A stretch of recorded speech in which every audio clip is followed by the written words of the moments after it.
Merci, Monsieur le Président, Monsieur le ministre de la Communication de la République démocratique du Congo, Excellences.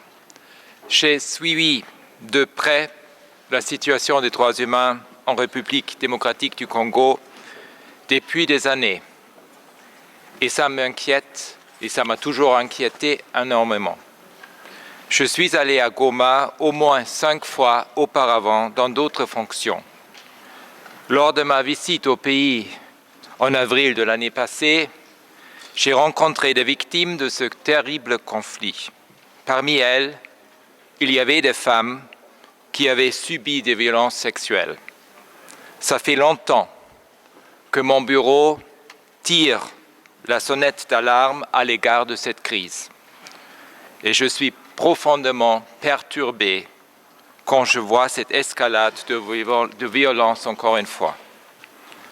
Depuis le début de l'année, le groupe armé M23, soutenu par les forces rwandaises de défense, a intensifié son offensive dans les provinces du Nord Kivu et du Sud Kivu. En ce moment, les tensions augmentent dans le Sud Kivu. Si rien n'est fait, le pire est prêt et peut-être encore à venir pour les habitants de l'Est, mais aussi au-delà de la RDC. Il y a eu des attaques par les M23 et leurs alliés, des armes lourdes utilisées dans les zones peuplées et des combats intenses avec les forces armées de la RDC et leurs alliés.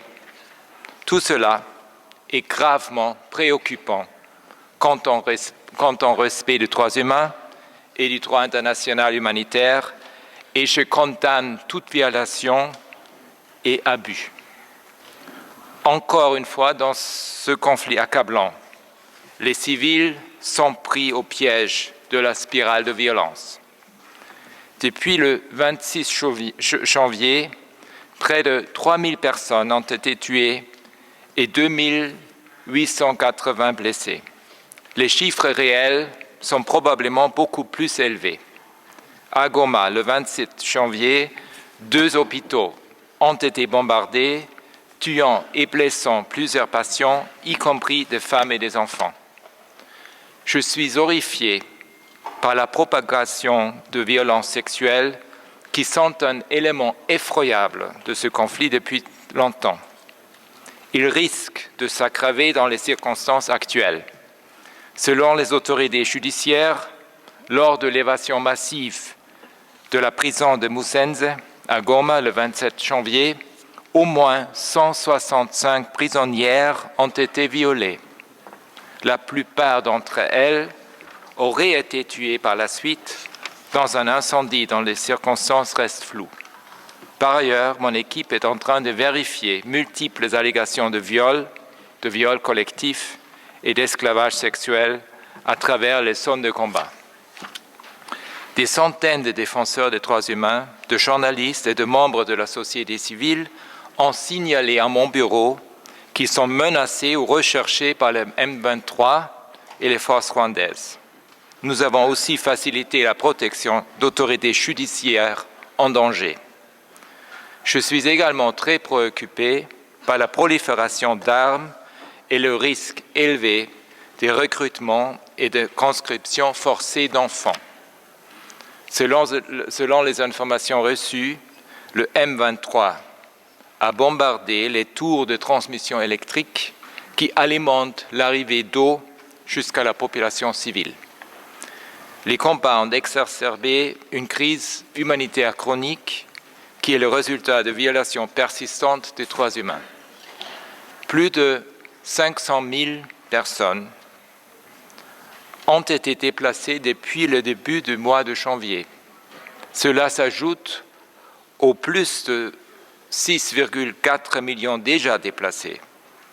Je suis aussi troublé par les allégations de retour forcé de milliers de personnes déplacées vers leur localité d'origine dans le nord et le sud Kivu, sans garantie de sécurité, ni d'accès aux services de base nécessaires et donc sans dignité.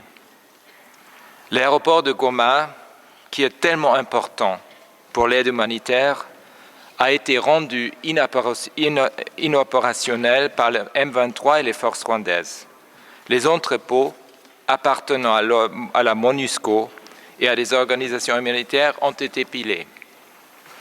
Excellences, le risque d'escalade de la violence dans toute la sous-région n'a jamais été aussi relevé.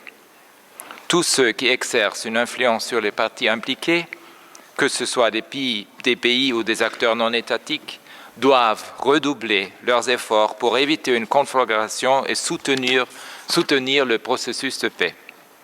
Il est aussi fondamental d'analyser l'économie politique de ce conflit.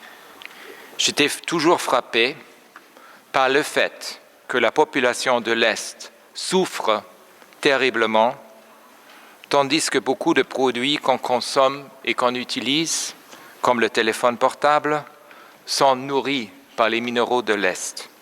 Nous sommes donc impliqués toutes et tous. Ceux qui pensent trouver la solution par la voie militaire ont tort. Un conflit encore plus profond et large aurait des conséquences dévastatrices sur les civils. J'appelle toutes les parties à déposer leurs armes et de reprendre le dialogue dans le cadre du processus de Luanda et de Nairobi. J'espère aussi que lors de la réunion à Dar es Salaam, aujourd'hui, il y aura des résultats concrets. Il faut veiller à ce que la participation substantielle des femmes dans ce processus soit assurée. Entre-temps, toutes les parties au conflit doivent respecter les droits humains et le droit international humanitaire. Le M23, les forces rwandaises et tous les acteurs qui le soutiennent doivent faciliter le passage de l'aide humanitaire. Il faut rouvrir l'espace aérien et les voies terrestres et lacustres pour établir un corridor humanitaire et garantir la sécurité des acteurs humanitaires. Dans de telles circonstances, il est crucial d'établir les faits et de traduire les auteurs de violations en justice. Il est donc nécessaire d'ouvrir une enquête indépendante et impartiale sur les violations et les abus aux droits humains et les violations du droit international humanitaire commises par toutes les parties.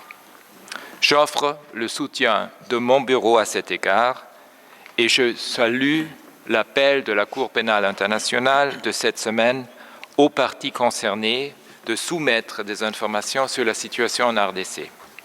Je réitère l'appel du secrétaire général de l'ONU aux forces rwandaises de défense de cesser tout soutien au M23 et de se retirer de la RDC.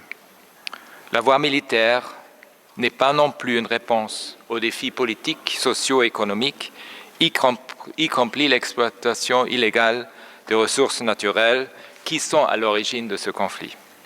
Selon le principe de diligence raisonnable, le pays doit s'assurer que tout soutien financier ou autre n'alimente pas la commission de graves violations des droits humains.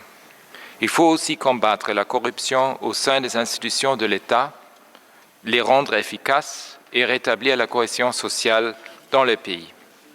La liberté de la presse et l'espace civique doivent être préservés.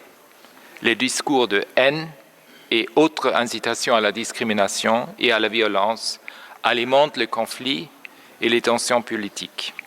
Ils sont totalement inacceptables et on doit trouver des moyens pour les affronter. J'appelle les responsables politiques et économiques et communautaires à jouer un rôle positif dans la promotion de la cohésion sociale. Excellences, le peuple congolais souffre des horreurs depuis des décennies. J'exprime mon entière solidarité avec les victimes, les familles et les défenseurs des droits humains. Combien d'innocents doivent encore perdre leur vie pour qu'enfin on puisse voir naître une réelle volonté politique pour résoudre cette crise. Il est de toute urgence pour tous les acteurs impliqués avec influence d'agir pour mettre fin à cette situation tragique. Merci beaucoup.